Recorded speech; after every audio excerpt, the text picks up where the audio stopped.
releasing its highly anticipated report on UFOs.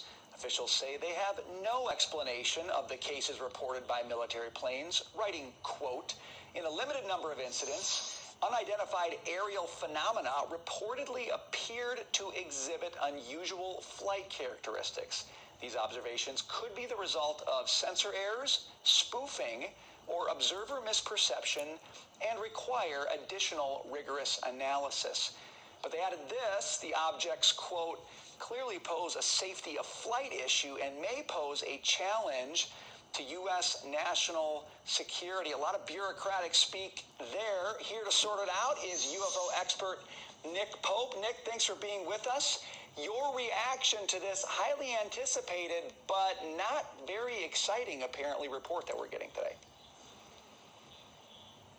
Well, it's fascinating. I've just had a quick read through. It really was made available, I think, literally only moments ago, and it's interesting. It's a mixed bag. It's a long way of saying, and it's about 9 pages of saying we don't know what these things are. Some of them may be misperceptions.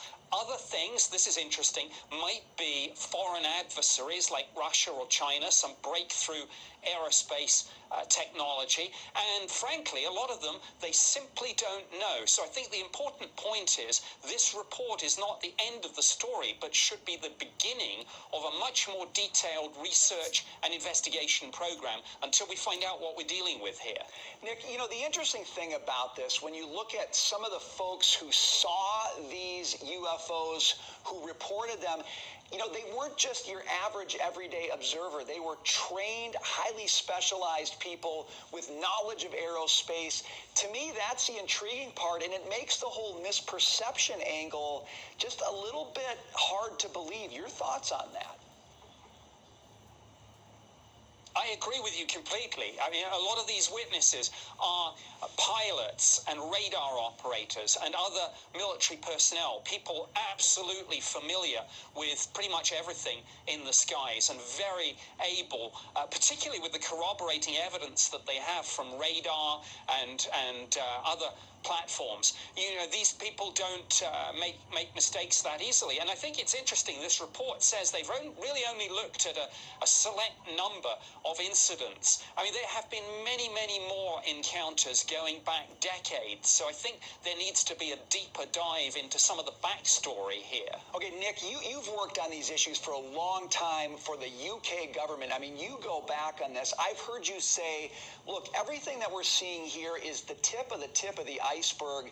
This report doesn't give us much sense of the iceberg. Can you give us some sense of what we're not seeing here, but we ought to be thinking about?